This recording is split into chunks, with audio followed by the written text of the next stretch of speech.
The knife was already at my throat before I understood I was going to die. Please, I don't know anything. You have the wrong person.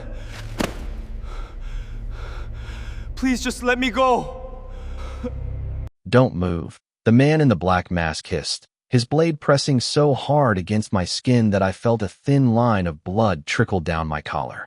Mr. Juntae Beck, the great CEO of Beck Holdings. Not so powerful now, are you? My name is Juntae Beck. 3 hours ago, I was worth $2.3 billion. 3 hours ago, I had bodyguards, drivers, an entire security team built around keeping me alive. Now I was on my knees in an alley behind a soju bar in Itaewon, my $40,000 watch glinting uselessly in the streetlight, and I was about to die like a nobody. Please, I whispered. I'll give you anything. Money. Whatever you want. I don't want your money, the man said, and I heard something in his voice that made my blood run colder than the knife ever could. Recognition. He knew me, not as a stranger, as someone who had a reason to hate me. That's when a bottle shattered against the wall 3 feet from us. Hey, you too. A voice slurred from the mouth of the alley. This is my spot. I sleep here every night. Get out. The man with the knife spun around, and for one heartbeat, his blade left my throat.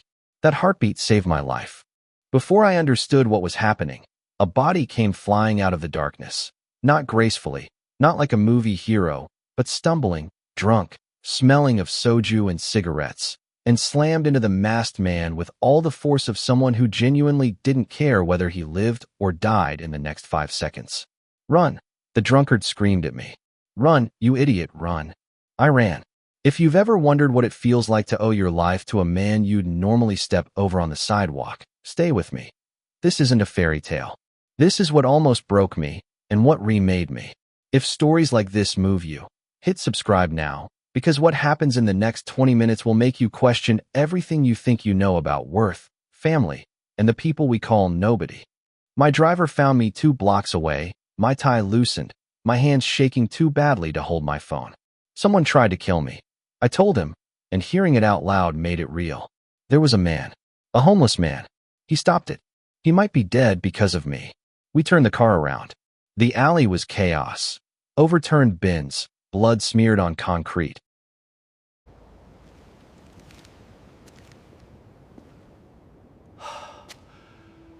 I must find that man. I owed him my life, and men like me don't leave debts unpaid. I just didn't know the debt would cost me everything I understood about my own family. Beck Holdings is a name that means nothing to most people watching this, but in Seoul, everyone knows it. My grandfather built it from nothing after the war. My father doubled it. I was supposed to triple it. That night I dismissed my driver for a private meeting. Vanity, a small selfish need for privacy, and it nearly got me killed. My head of security, Director O, was furious. This was not a random mugging, he said. He knew your name. He knew your title. This was targeted. I told him I didn't care how. I was going to find the man who saved me and repay him. And that wasn't a request. It took 11 days. 11 days of nightmares. Of waking at 3 a.m. with my hand at my own throat checking for a blade that wasn't there. On the 12th day, Director O called. We found him. He was under an overpass near the Han River, wrapped in a filthy blanket, a bottle of soju between his knees. Younger than I expected, late 30s, but the years had aged him hard. I crouched near him. Do you remember me? 11 nights ago, an alley in Itaewon. Fear flickered across his face. I don't know what you're talking about, he said too fast, reaching for the bottle. I stopped his hand. You saved my life. I came to thank you. My name is Juntae Beck. He froze. Beck, he repeated, like the name tasted strange. Beck Holdings. Then he laughed, short, bitter. Of course it's you. Of course it had to be you. What do you mean? It doesn't matter.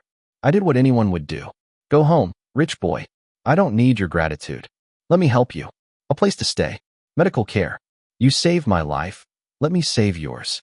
His eyes went distant, grief with no bottom. You can't save what's already gone, he said. Go home. I almost listened. I almost let Director O handle it from a distance. A check to a shelter, clean, guiltless generosity. If you've ever felt like giving up on someone the second they pushed you away, keep watching, because what I did instead changed both our lives. And if this is already gripping you, drop a comment telling me where you're watching from. I read every one. I sat down next to him on the cold concrete, ruining a suit that cost more than most people's rent. Then tell me your name. A man who saved my life deserves to have his name known. Silence. Then, Sung Min, Cha Sung Min. I stayed 2 hours. Bought him food he barely touched. Asked questions he mostly refused. But when I stood to leave, he said something that stopped me cold. Your father, Baek Jin-woo. How is he? He passed away 4 years ago. You knew him? His jaw tightened. Everyone in this city knew Baek Jin-woo eventually, one way or another. He wouldn't say more. But a question was burning in my chest now. What did this broken man know about my father that made his voice shake with something between hatred and grief? I went back the next day, and the next. Director O thought I was insane. You have a company to run, sir, not mornings to spend under a bridge. But I felt it. He knew something.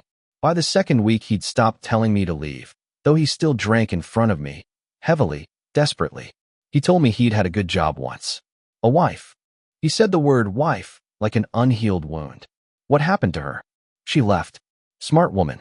Should have left sooner. Why? Because I made a choice 8 years ago that destroyed everything I had.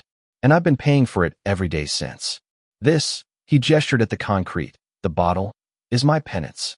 I don't want it fixed. I don't deserve it fixed. What choice, Sungmin? What did you do? He wouldn't answer. Not that day. 2 weeks after the attack, my sister Hannah called in a panic. Someone broke into the Gangnam office last night. Personnel files are missing, old ones, from Dad's time as CEO. Security footage is corrupted. Why would anyone want those? I didn't know, but I had a terrible feeling the answer was sitting under a bridge, wrapped in a filthy blanket, refusing to look me in the eye. That evening I stopped asking gently. Someone broke into my company's archives the same week someone tried to slit my throat. You've been dancing around a secret about my father for 2 weeks. Tell me the truth. Now. He pulled a folded, water-stained photograph from his coat with trembling hands. 2 men in front of a factory, both younger. One unmistakably my father. The other, despite everything, was Sung Min. I was your father's plant manager. Chungju facility. 8 years ago. His voice hollowed out. I knew him well enough to know he had me framed for a crime I didn't commit. Well enough to know he let me go to prison for 4 years to protect the real person responsible. Well enough to know that when I got out, I had nothing. No job, no name, no wife, no daughter, because Baek Jin-woo decided my life was worth less than his company's reputation. I sat holding a photo of my dead father's smiling face, listening to the man who saved my life accuse him of destroying his own. He pulled out a small, worn notebook, pages soft from years of handling, and opened it to a page of dates, amounts, initials. A ledger. Meticulous. Obsessive. 8 years of a destroyed man turning his own ruin into evidence. An industrial accident happened at Chungju. A worker died. Safety violations, reported and ignored for months. Someone needed to take the blame, or the company faced fines, an investigation, criminal charges. I was the easiest person to sacrifice. His voice broke. Your father promised it was temporary. A plea deal. That my family would be taken care of. That I'd have a job when I got out. None of it was true. My wife divorced me within a year. Took our daughter to Busan and told her I was dead so she wouldn't have to explain a convict for a father. Beck Holdings wouldn't return my calls when I got out. I lost everything. And your father lived the rest of his life a hero, celebrated at galas, while I lived under a bridge remembering my daughter crying because she didn't understand why her father was in handcuffs. Why didn't you expose him? I tried. 3 times. Every lawyer suddenly had a conflict of interest. Every journalist suddenly lost interest. Beck Holdings has a very long reach. His eyes were wet. So I stopped trying. I drank instead. Easier than fighting a war I could never win. If you think you know where this is going, you don't. What Sung Min told me next shattered something I hadn't realized I was still holding on to. Stay to the end. The twist coming will change how you see everyone in this story, including me. Subscribe now so you don't miss it. There's something else, he said, quieter, almost afraid. The accident that killed that worker. It wasn't an accident. Someone deliberately disabled a pressure valve, knowing it would fail. I found the maintenance logs years later, buried in a cabinet nobody checked. Someone wanted that accident to happen. Why would anyone want a worker to die? Not to kill him. To create a crisis your father could use as leverage against his own business partner, a man who co-owned Chungju, whom your father wanted out entirely. The scandal gave him the excuse to force a buyout for pennies on the dollar. A man died, Juntae, so your father could steal a partner's shares. And I was the fall guy who made sure nobody looked too closely at who really turned that valve. My whole body went cold. Who was the partner? His name was Cha Dae-hyun, Sungmin said. My older brother. The world tilted sideways. Your father destroyed my brother's company, then destroyed my life to cover it up, he said, tears cutting through the grime on his face. My brother lost everything and died 3 years later. Heart attack, doctors said, but I've always believed it was grief. I went to prison protecting the reputation of the man who killed him. That's the debt you're trying to repay. The man who attacked me, I said slowly. He knew my name. He wasn't random. No, he wasn't.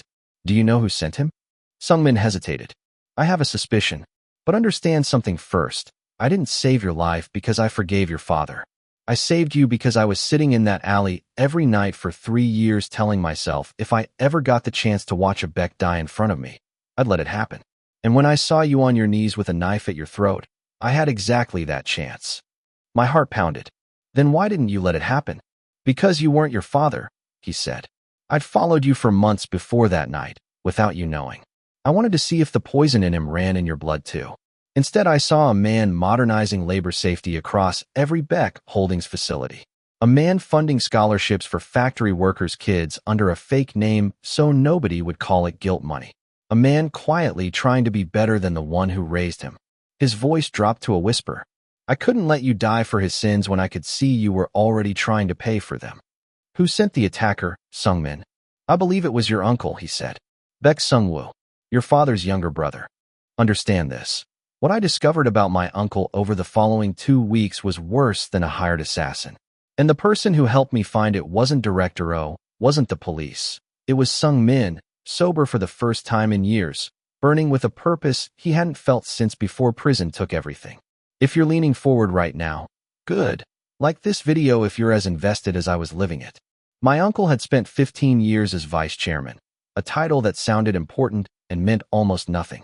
He never forgave your father for taking full control, Sungmin said. Whispers even back then. He believed he should have been co-CEO. Your father cut him out completely. So he waited 15 years to try to kill me? That doesn't track. It does if something recently threatened to expose Chungju. What's changed in the last 2 months? I thought hard. The merger. We're finalizing with Cha Industries next quarter. Full audit of historical assets going back 20 years. Cha Industries, Sungmin repeated. My brother's old company. The one your father stole. If auditors dig into Chungju's ownership history, I said, mind racing, they'd find the forced buyout. Maybe the sabotage records. And it wouldn't just destroy your father's legacy. It'd expose everyone who benefited from covering it up, including whoever on the board holds shares that were never legally his. Ice in my stomach. Sungwoo holds 15%. Shares my father transferred right after Chungju. I always thought it was a peace offering. Or a bribe, Sungmin said quietly. To keep him loyal and quiet. I confronted my uncle 3 days later on the 40th floor. I have never been more afraid walking into a room, and I'd had a knife at my throat only weeks before. Juntae, he smiled warmly. To what do I owe this visit? I know about Chungju. I know about the sabotaged valve. I know Dae-hyun Cha lost his company and his life because of what our father did. And I know you've held 15% of this company ever since. Payment for keeping quiet. His smile didn't move, but something behind his eyes went very still. An extraordinary story. Who told you? A homeless drunk you've been visiting under a bridge. Juntae, grief can make a man irrational. I have Sungmin's records. Dates, figures, maintenance logs. Enough for auditors to draw their own conclusions. I leaned in. And I know about the man who attacked me. He knew my name. Did you send him, uncle? I want to hear you say it. Long silence.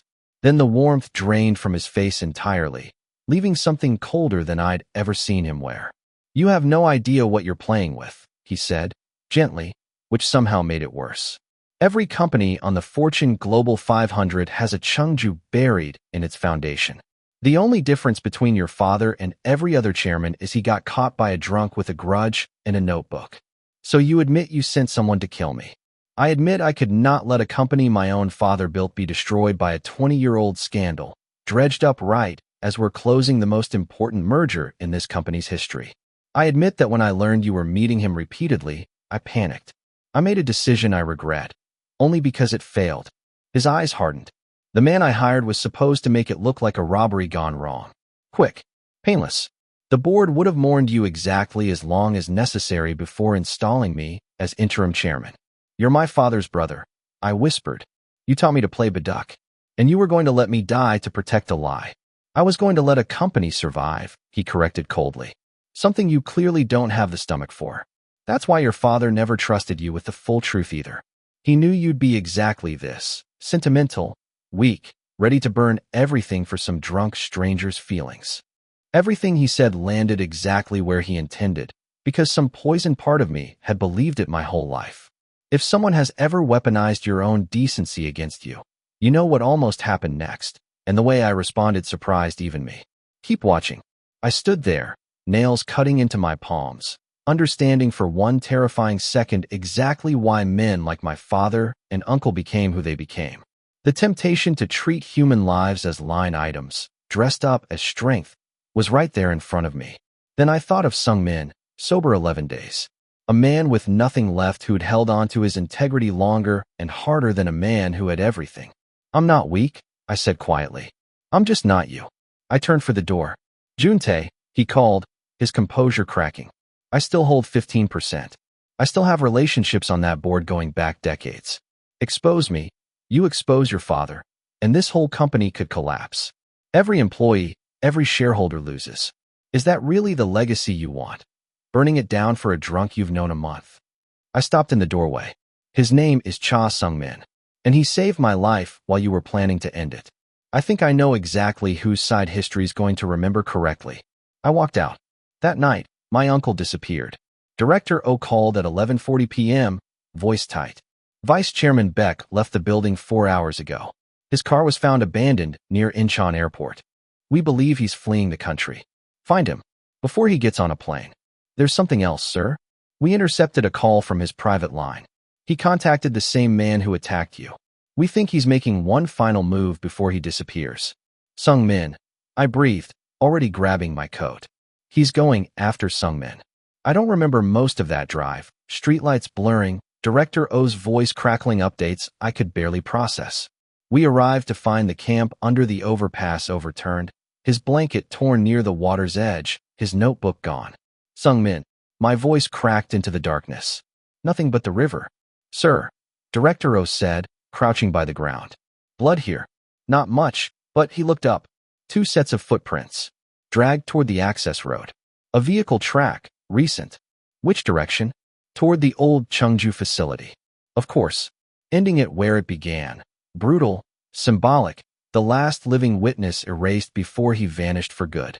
The drive to Cheongju was the longest 2 hours of my life, and somewhere around the 90-minute mark, doubt nearly stopped my heart entirely. What if we were wrong? What if we were already too late? I'm not going to pretend I stayed calm, but what we found at that factory changed everything that came after. Comment. I'm still here, if you're as anxious as I was in that car. We arrived just after 2 a.m. A rusted skeleton of a building on the edge of an abandoned industrial park, fog clinging to cracked asphalt. Director O's team and 2 unmarked police cars trailed us. We moved through the dark factory floor toward a flickering light deep inside. My uncle's voice echoed off corroded metal. You should have stayed quiet, Sung Min. Stayed drunk and forgotten for 8 perfectly good years. Why now? Weaker, but alive. Because I finally met someone worth telling the truth for. I nearly collapsed with relief. Alive. He was alive. I rounded the corner with the officers to find my uncle standing over Sung Min, bound to a rusted support beam, blood matting his hair, but conscious, defiant. Sung Woo Beck, an officer called, weapon raised. Step away. Now. My uncle spun, real panic on his face for the first time in my life. The composed vice chairman gone, replaced by something cornered. Juntae, you don't understand. This ends the company. Everything your father and grandfather built. I'm trying to save this family. You're trying to save yourself? I said, shaking. With fury. This man saved my life while you arranged to end it. How many more people have to bleed to protect a lie, uncle? His eyes flicked to a rusted pipe near his feet. I watched him calculate whether to go down fighting. Sung-woo, Director O said, low and steady. It's over. The only choice left is whether you make it worse. His shoulders sagged. The pipe stayed on the ground. The officers led him away, muttering apologies to no one. I ran to Sung-min and pulled the ropes off his wrist with shaking hands. You came, he said hoarsely, like he hadn't expected it. Of course I came. You saved my life. Did you think I'd let you die repaying a debt I hadn't even finished paying back? He laughed, weak and pained. For a rich boy, you're not entirely useless. I laughed too, wet, exhausted, disbelieving. And for a moment, kneeling where my family's sins first took root, we just held on to each other. Two men from impossibly different worlds, bound by a debt that had become something closer to family. If you thought the story ended with the villain arrested, I understand. That's how these usually go. But real life rarely wraps up neatly, and what happened over the following months tested us both. Stay through this last part. The ending isn't what you're expecting, and it's the reason I'm telling you this at all. Subscribe now. There's more where this came from. The scandal nearly destroyed Beck Holdings.